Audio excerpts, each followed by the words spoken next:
Yo, what's up, guys? Teacher Paul over here, and today we are reacting to Finland.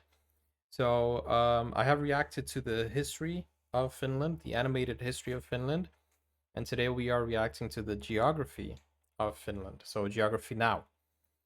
Hey, Kaiki! Guys, let's get to 75k. Don't forget to like and subscribe. And I hope we learned something new about Finland. And if you guys want to join, the channel, support the channel, click on join. The button is right below, and you'll be able to support the channel.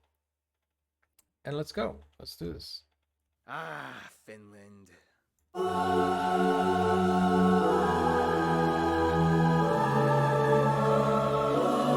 He's been to Finland.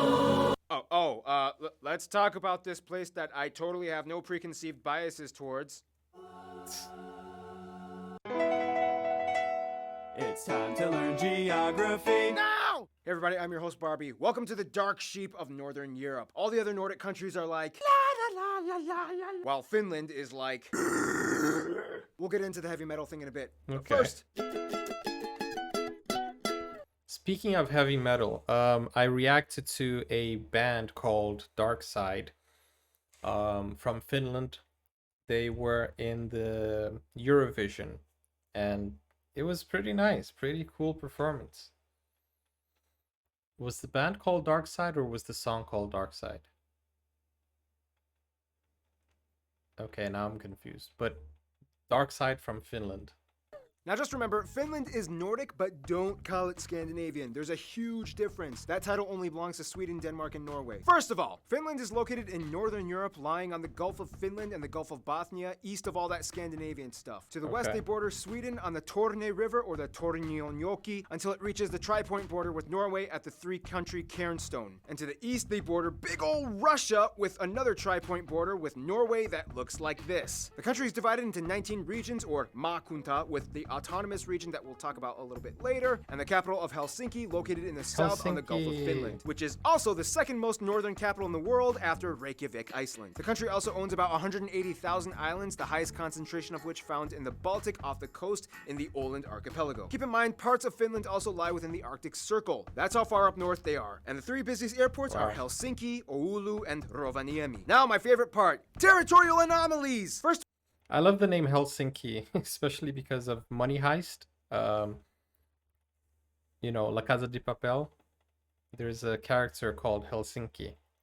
of all, with Russia, there are too many split islands and penne enclaves. The islands of Aikaniemi and Sursari, Tarasinsari Islands and lakes, the island in the Koitajoki River. Seriously, just play around with Google Earth and see how many you can find. Finally, we get to Sweden and things get interesting. Most of the borders with Sweden run along rivers that eventually flow into the Torne River, and then we get a strange golf course that is split between the two countries in the town of Tornio and Sweden. Not only that, but then you have the strange Market Island right next to Åland in the Gulf of Bothnia, which has an inverted S-shaped border. It had to do with the lighthouse that was built belonging to Finland, but then Sweden was like, hey, it's too close to our side of the island. So they drew a border that was like this to give each side equal shares of the land. See this archipelago cluster of islands right here? Yeah, it belongs to Finland, even though most of the people here speak Swedish. Åland is Finland's strange little administrative anomaly. Long story short, it used to belong to Sweden, but then the Russians took over it in addition to Finland. But then after the Russian Revolution, Finland became free, and then the UN decided Åland should belong to Finland with autonomy. But then the Soviets started attacking again, and then Finland was like, nope, and then fought back relentlessly, defending themselves and Åland, and Sweden just kind of sat there and didn't really do much for Åland as they decided to stay neutral. Finland defending Åland was kind of like the turning point. Now it's kind of like,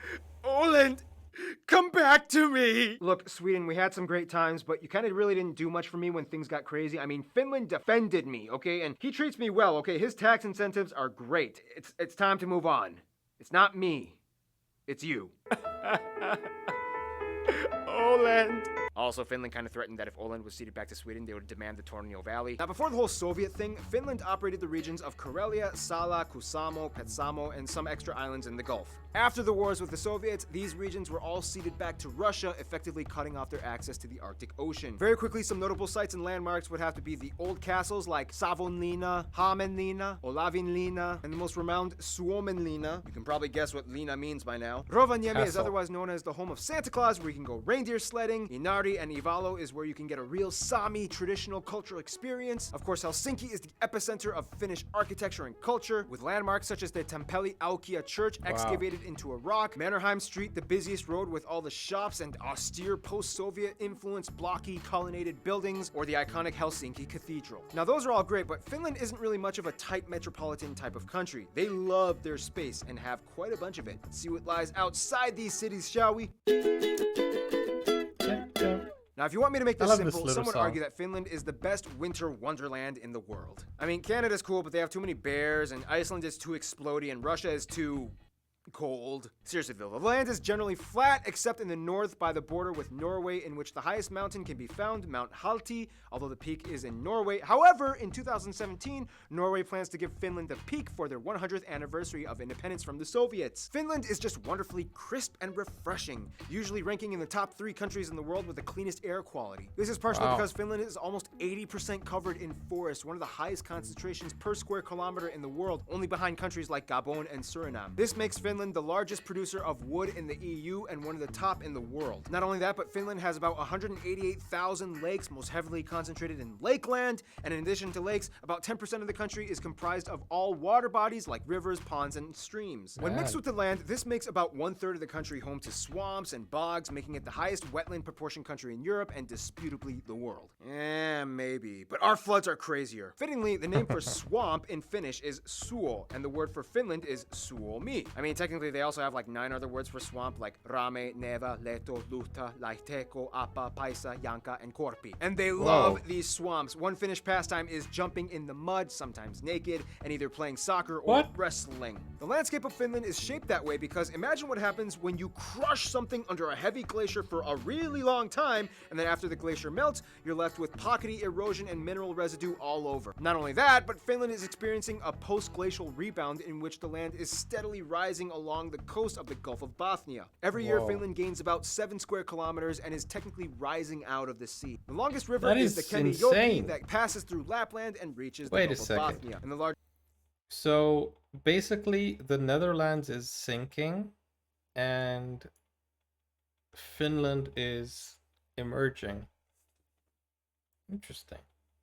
Is the Kemijoki that passes through Lapland and reaches the Gulf of Bothnia. And the largest lake, as well as the 4th largest in Europe, Lake Saimaa, is located in the southeast. Because Finland is so far north, they are known for being the land of the midnight sun, as during summer you can literally see the sun for 24 hours a day in the northern parts by the Arctic Circle. And of course, in the winter times, there's hardly any sunlight at all, but if you're lucky, you can witness an aurora borealis, especially in the northern parts. Oh, and by the way, the national animals are the whooper swan and the brown bear. Finnish agriculture is of course very standard for northern European countries, lots of rye wheat, turnips, potatoes, and of course, fishing is huge out here. However, due to the abundance of lakes and rivers, Finns prefer their own... Did he say out here? Is he in Finland right now? European countries. I've seen his stories, his YouTube stories, and he tries to travel to the country for the episode that he's filming. So that is awesome.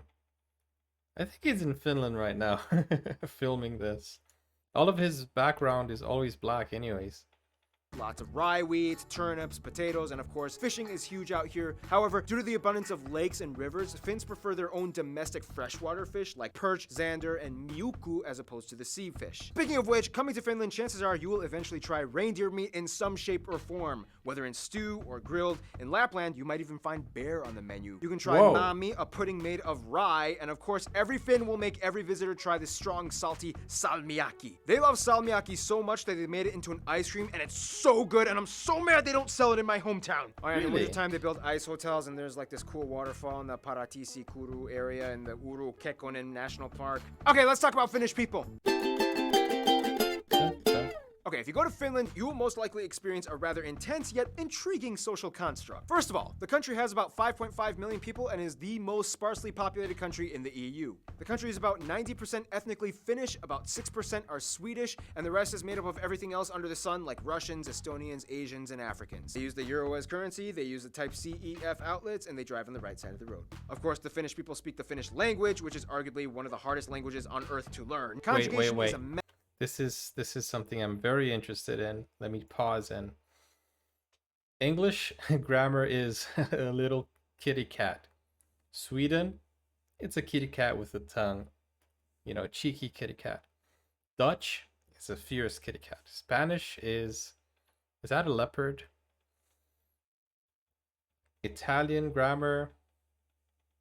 No, this is a cheetah and this is a leopard. And this is a puma. French. German is a tiger. Turkish is a lion. Polish grammar is a T-Rex. Hungarian is a skull T-Rex. Icelandic. Wow. So Finnish is like Godzilla. My oh my. Is it that hard? Maybe if you're from Finland, maybe you know you're used to it, so it might not be hard for you. But let's see. He's gonna talk about the grammar. To learn. Conjugation is a mess. Nouns and adjectives have inflectionary forms, whatever that means. Inflectionary forms, like do you mean like Chinese, like ma ma, something like that, where a different vowel has a different sound, which therefore means something else. We have that in Portuguese as well. Like, for example, if you say po is one thing. Po. If you say pa, it's another thing. Po. Pa. And if you say boing, it's another thing. Boing pa po. That is actually a Portuguese phrase, which means put some powder. Come on. Boing pa po. Those three words, for example, make a sentence in Portuguese, and it just changes according to the inflection and the intonation. Põe papo.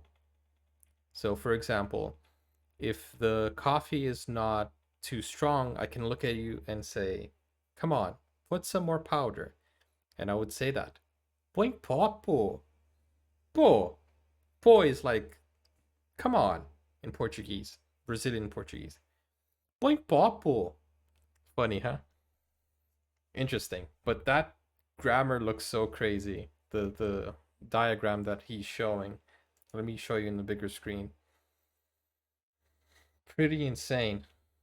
Nonetheless, Finland has one of the best schooling systems in the world. In Finland, school hours are shorter, less homework is given, and there are virtually no mandated standardized tests apart from the exam you take in your final senior year of high school. Wow. Also, if you get your PhD, you have the option to get a sword and a top hat along with your diploma. This is also why Finland is one of the most English-friendly countries in Europe. Children are taught around ages 9 to 11, and most people of the younger generation can at least hold an impressively fluid conversation. Finland is actually a conscription country in which all men ages 18 and up are required to serve either in the military or civilian services anywhere from 165 days to a year, depending on the type of service applied for. Åland Islands are exempt from the military conscription, but are required to serve in some kind of institution like the Coast Guard or civil services. Finnish culture is actually pretty funny. The stereotype is that Finns are incredibly quiet and don't talk that much in most public transactions. Just mind your business and no small talk. The cartoon Finnish No small Nightmares talk, illustrates like the this concept Swedes. pretty well. Check it out. Which is funny because Finland is huge on the boisterous, loud, and flashy heavy metal culture, having the highest concentration of heavy metal bands out of any other country in the world, with nearly 650 per 1 million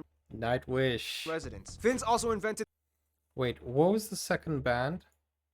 I think Epica is Finnish. And maybe Camelot. I don't know. Let me just fact check that before I say something. So no, Epica is Dutch. And Camelot is American. Okay. Okay. Lacuna Coil?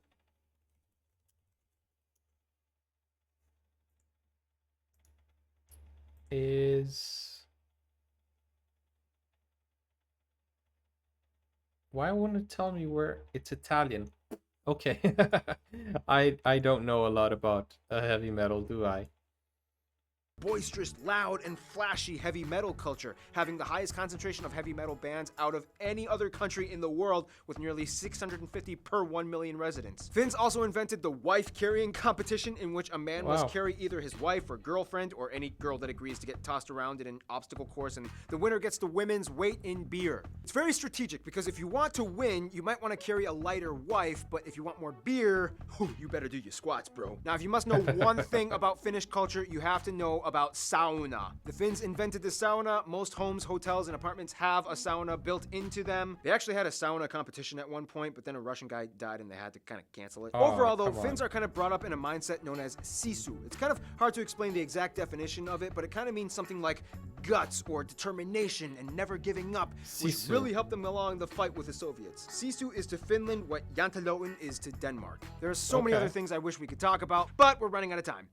But we do have time for friend time! Historically, Finland was kind of always a little lonely. I mean, few, if any, trading routes ever went through this area. Even the Mongols were like, we're good. Nah, yeah, carry on. Nonetheless, over time, Finland did develop relations, and to this day is one of the most diplomatically outreached countries in the world. I mean, the Finnish passport is the #1 ranked and most sought after, as it has the highest number of visa-free countries applied to it. First of all, Finland generally gets along with other Nordic countries. However, they have the biggest frenemy relationship with Sweden. They'll trade and share a beer or two, but when hockey season comes, the bloodbath begins. When it comes to Russia, Finland kind of has to be their friend because Russia has the longest border with them and business is important. Nonetheless, Russia is kind of seen as like the next door neighbor that you once got into an argument with, but then you kind of fixed things up, but then you kind of really didn't get over it, and then you have to see them every other day in the morning as you go to work. Germans are always welcome in Finland, and Hungarians are like the long-lost distant cousins that they just discovered and are trying to build a relationship with. Their best friends, though, might be Estonia and Norway. Everybody loves Norway. It's like the Cameroon of Europe. Norway has Let me just go back and something that he said kind of like rings a bell. things up, but then you kind of really didn't get over it, and then you Wait, let me go back a little bit. with them and business Wait, a little bit more. relationship with Sweden. They'll trade and share a beer or two, but when hockey season comes, the bloodbath begins. When it comes to Russia, Yeah, that's what I was thinking about. Sweden, because I just saw the episode of the animated history of Finland, and I saw that Sweden had their fair share of war with Finland, right? So I was trying to find some information about that. along with other Nordic countries. However, they have the biggest frenemy relationship with Sweden. They'll trade and share a beer Because he said frenemy, and I was like, okay, so, but he was just talking about sports. or two, but when hockey season comes, the bloodbath begins. When it comes to Russia, Finland kind of has to be their friend because Russia has the longest border with them and business is important. Nonetheless, Russia is kind of seen as like the next door neighbor that you once got into an argument with, but then you kind of fixed things up, but then you kind of really didn't get over it, and then you have to see them every other day in the morning as you go to work. Because of Germans the are war, always right? welcome in Finland, and Hungarians are like the long-lost distant cousins that they just discovered and are trying to build a relationship with. Their best friends, though, might be Estonia and Norway. Everybody loves Norway. It's like the Cameroon of Europe. Norway has never had any controversy with Finland, and with the recent mountain gift proposal, relations are only strengthened. Estonia is like the nagging little sister that tries to imitate her bigger brother. I mean, they both even have the same national anthems, but in the end, they Really? are family, and Finland always loves her. In conclusion, Finland really is a winter wonderland with quiet people that transform into metal monsters after a pint of long drink, topping their days off, baking themselves in human ovens for fun. And with that, we finish the Finnish episode. Ah, you waited for that for over 10 minutes. Stay tuned. The country that must not be named is coming up next. Okay. Why? What country is that? I don't know the flag. Okay. Guys, this was a very interesting episode about Finland. I love this geography now because he gives you all the details that you need. He even tells you what type of outlet or socket or plugs that you use in the country. So it's a great way of learning about the country, and even like before you travel, it's a great way to know and get prepared. That's how you should get prepared for a trip, watching his videos. Okay, that's all for today. Guys, please leave a comment and let me know more about Finland. Don't forget to like and subscribe. And I will see you on the next episode. Let me know what country I should explore next. And yeah, take care now. Bye bye.